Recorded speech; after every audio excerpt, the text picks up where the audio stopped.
Good afternoon, I'm Tory Schmidt. I'm a project manager for the Washington Tree Fruit Research Commission, and I'm also a member of the Tree Fruit Extension team.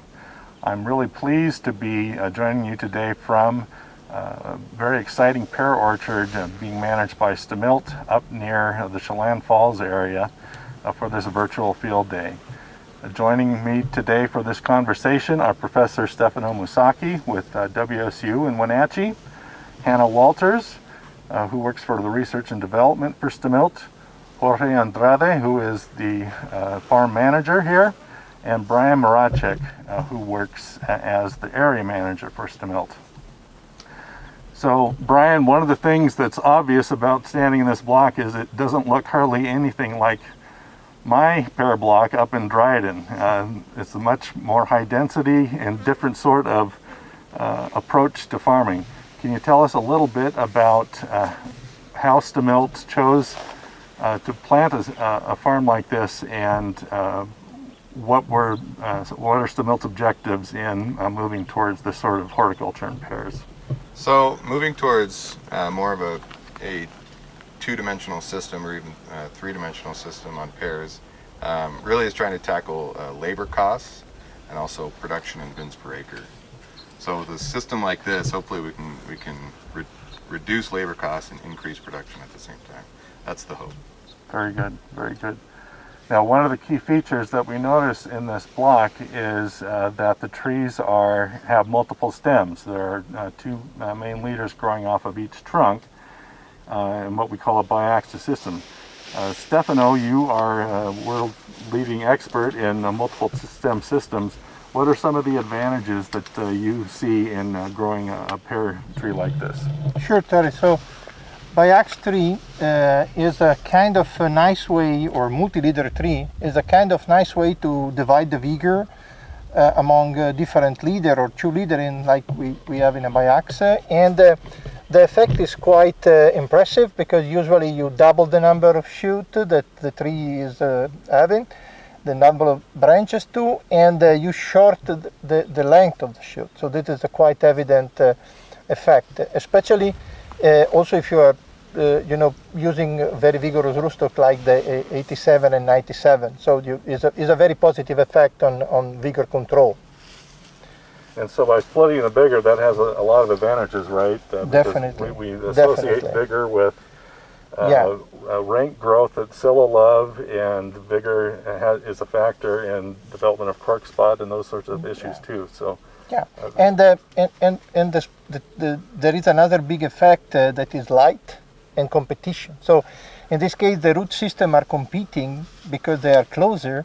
At the same time, there is a lot of light interception by the tree, because the canopy is completely exposed to the light. So this is where this system can be really efficient, in improving the quality of the fruit too. Super. So, Bryan, can you tell us a little bit about the spacing, what rootstock we're using here, when it was planted, how old are these trees? Right now we're in the fourth leaf block. These are planted on Old Home 97. They're 6 by 12, so about 605 trees per acre. The leaders, are spaced 3 feet by about the third wire, which is roughly about 4 feet above the ground, and then from there they just go vertically 3 feet in between each leader. Okay, so these are in their fourth leaf, and it's really impressive to see there's a sizable crop growing on them this year. What do you expect to pick this year in terms of the bins per acre? So this was our first planting. So when they were planted as a nip boom, but with a twin top, and so it's not a double budded tree. It was grown up, headed in the winter, and then another twin tops were grown up the next year. And so when they were planted, there seemed to be a little bit of a transplant shock, so the growth out of the first year and even some of the second year wasn't really ideal. However, when we move over to the third leaf tree, the vigor, they seem to do a lot better in the second year. So we've got a 10 bin per acre in the third leaf, and then over here in the fourth leaf, we've got about 25 bins per acre. I would say every year from here on out, we could double that. We'll probably cap out around 70 bins an acre just to maintain size on Bartlett. So if we can, let's talk a little bit about the planting and training of these trees in a little more detail. Bryan and Jorge, whoever wants to speak, can you tell us about what the trees looked like when they were planted? What was the initial pruning and training done? And what were you doing to encourage growth in different parts of the tree? So, I guess planting is not really the first step. So the first step was installing the trellis and the irrigation first. So we GPS mark it out with the tree planter, and then after that we install the trellis system, and then we install the drip and the irrigation system. So the irrigation system is much like a traditional apple system at this point, to where we can move the R10 sprinklers up to the top wire and have a Pear wash system for psylla control. Great. After that, when everything's installed, they hand plant with shovels. Usually we pay them by the piece. And then when everything's planted, they can turn on the irrigation immediately and they can water in that day. Okay. And what did the trees look like when you got them? What did you do to manipulate the trees once you got them in the ground? Well, when we put the trees on the ground, they look not really good, like sad. But as soon as we put the drip, we put like 12 hours after we planted, and after the few days, they look happy. Okay. They start shooting new leaves and flowers. And these were knitboom trees? So they were double top knitboom trees. Okay. And so what they usually did was they headed it, and when you have 6 wires, usually on a heading rule, what we've been doing is we've been selecting the wire. So if they were planted and they were this tall above the cooling wire, they would be headed at the wire, just to keep consistency between tree height and also moderate vigor. After that, we also started making, you can see kind of the click pruning that we did at planting, and these were made at planting, and then we got a flat break out of there, which required 0 tree training. So you can see quite a bit of that was done at planting. Did you do anything else to encourage branching, any PGRs or anything like that? So in the first leaf, they used the double-sided Italian hand pruners, and they score directly above to get any kind of break. So you can actually see one here. You can see another one right here, and even there.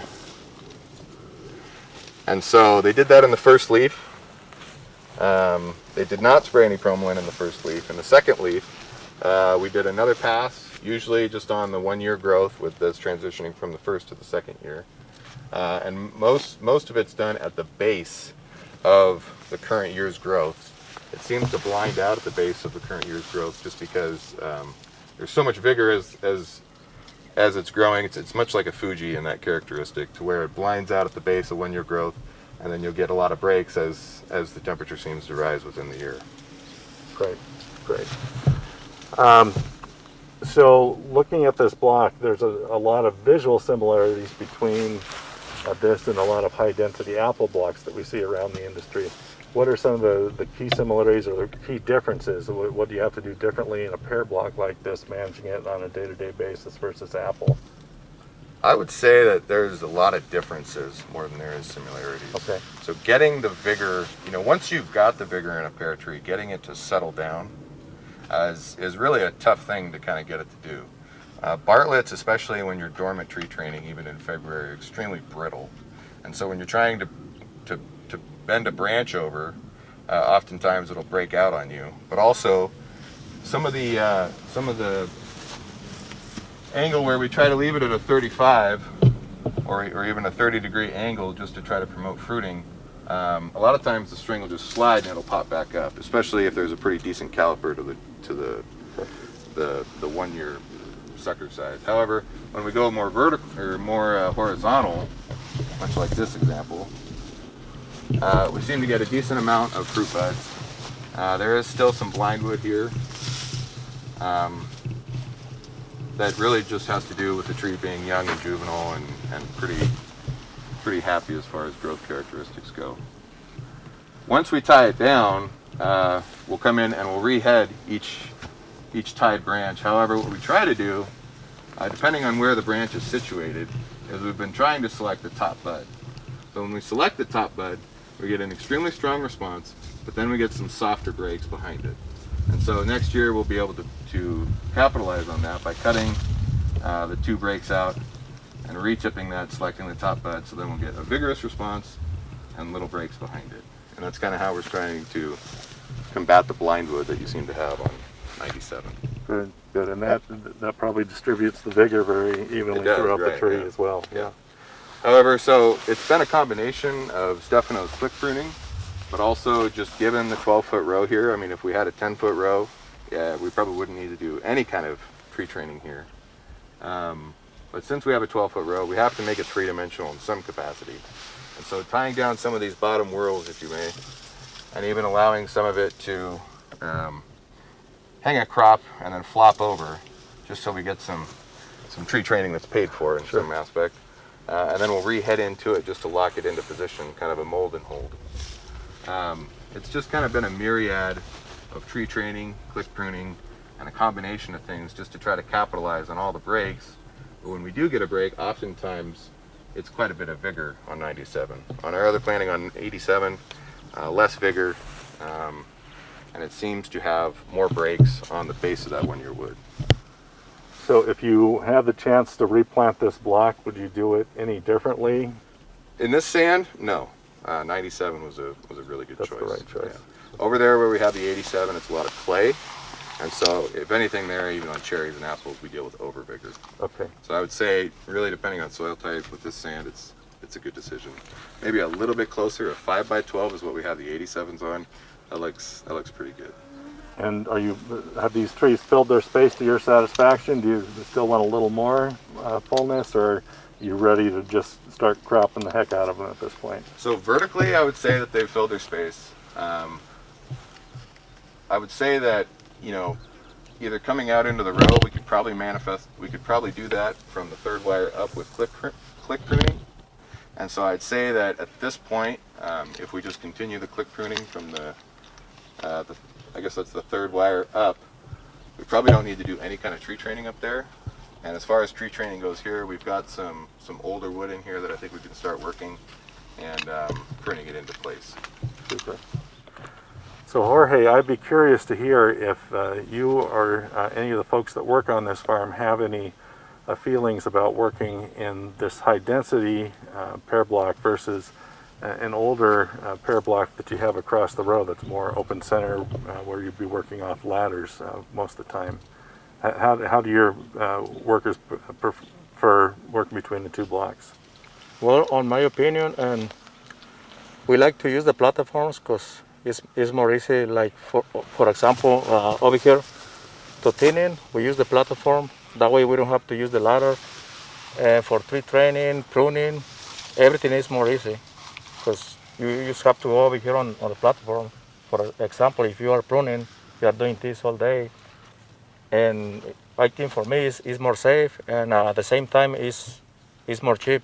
That way you don't have to spend too much money on by the acre over here. Versus that block, you have to use the ladder because there are huge trees. Yeah. So I think everybody likes these trees. The only thing they can hide from the sun, like right now, there's not enough shade. But Yeah. I think it's more better with the platform. Sure. And then how about spraying the block? How do you calibrate differently for this block versus your older pear block? And how quickly can you spray an acre or 10 acres of each block? Well, on this one, we spray on B1. It's more fast. I can do more acres on 1 hour and 45. I can do 4 acres. After I have to spend more time because it's bigger trees than these ones. And you spray this at 100 gallons to the acre? Or what do you spray through the season here? Yeah, all the time we spray every week 100 gallons per acre. So you're not spending so much time filling up the tank and all No, that? it's that more. speeds you up. We save a lot of money in there. And how's the pest control in here versus other standard pear blocks? I think over here, and including that block on the organic block, we don't have any big issues. I think we have a good field manager, and I think Bryan, he has a lot of experience with that. He helped me a lot with that. So I think, like right now, as you can see, we have a really clean fruit, and we don't have any problems with like Sela or something like that.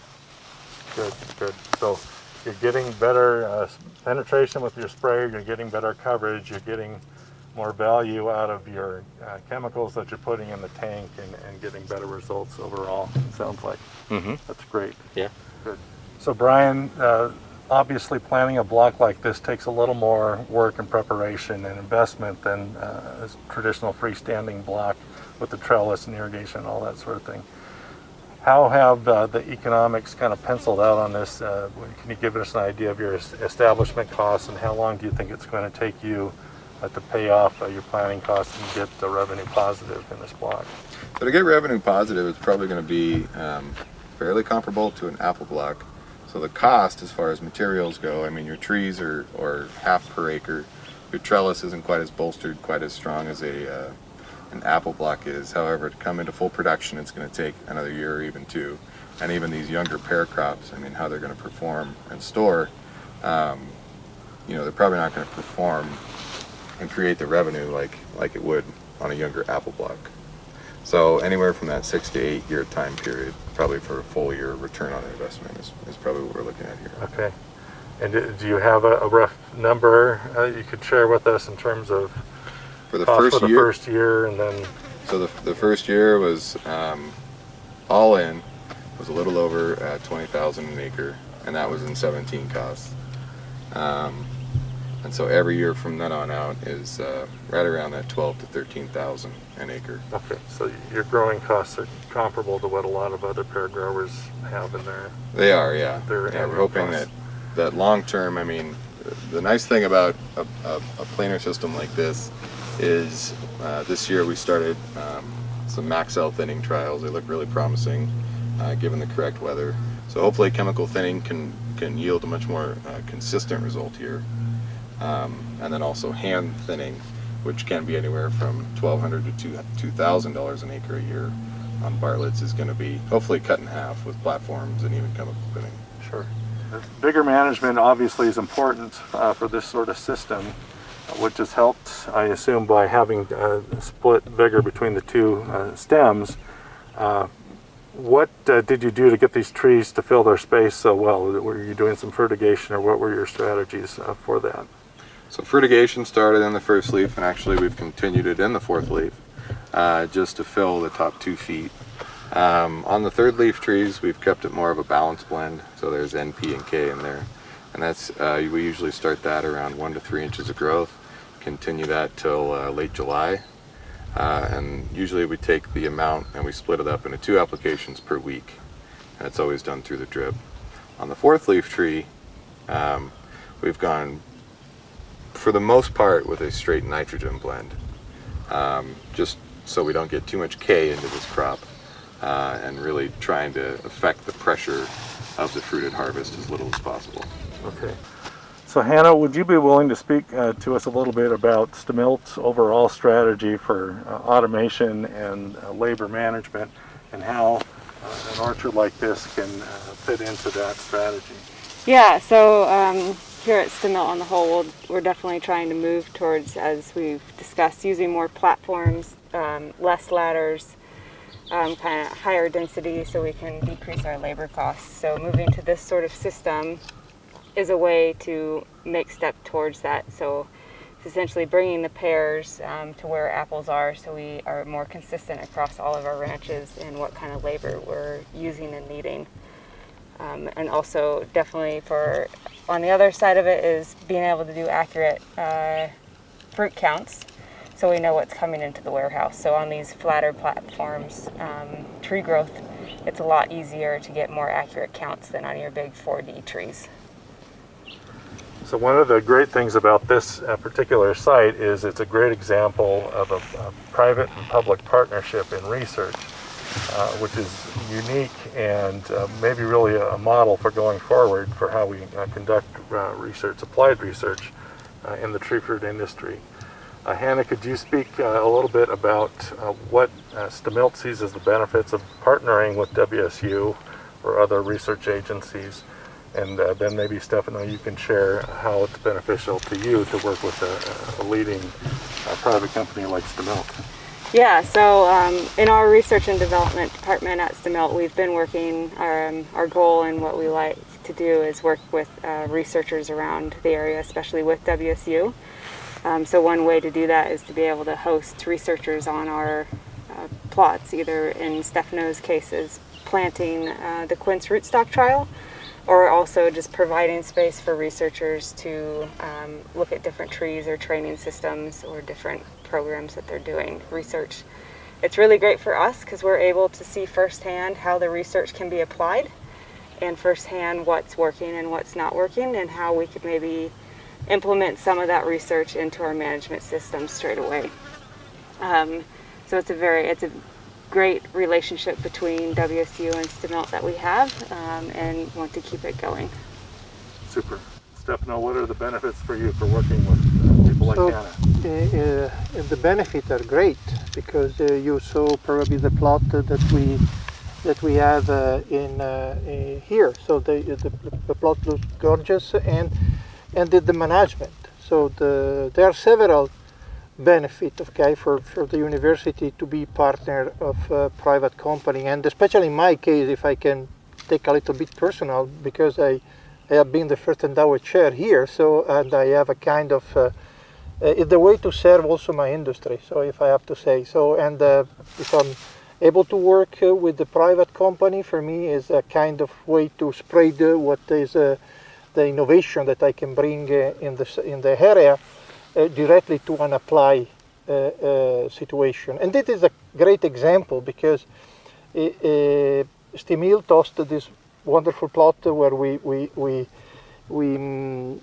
see the 9 different quinces, but at the same time try to develop something new, utilizing the background information that were available. So, and this is how this orchard has been built. So based on what is existing and what can be applied now, and the quince is a kind of look for the future. So and I feel that in this case there is a huge benefit for the industry and for the university, because we have to deal with a good company that can transfer immediately the result of the research, and then we can build a kind of movement across all the industry that can change really the paradigm of how we grow pear, right now, or for the other research situation, like Anna pointed out. So I see only one advantage, honestly, in working with the private company, and I'm really pleased that Stemilt, another company, because I have been hosted in other company too, so and across the state. So and I think that it is the future, also because the cost of research is increasing. Probably the founder, we don't know if they will be at the same level, and probably we need to be more, if I can say, wise in the use of fund, because avoid as much we can repetition, duplication of things, and be more specific and productive on what we have right now. So that is my general feeling about the ongoing research. That's great. So thank you very much, Stefano, for sharing your expertise with us today. Thank you, Hannah, and also to Bryan and Jorge for hosting us in this really cool, exciting orchard of the future for the pear industry. And thanks for everything. We appreciate this partnership very much. Yeah, you're welcome. It's a pleasure. Thank you to everybody, and thank you to Stemilt.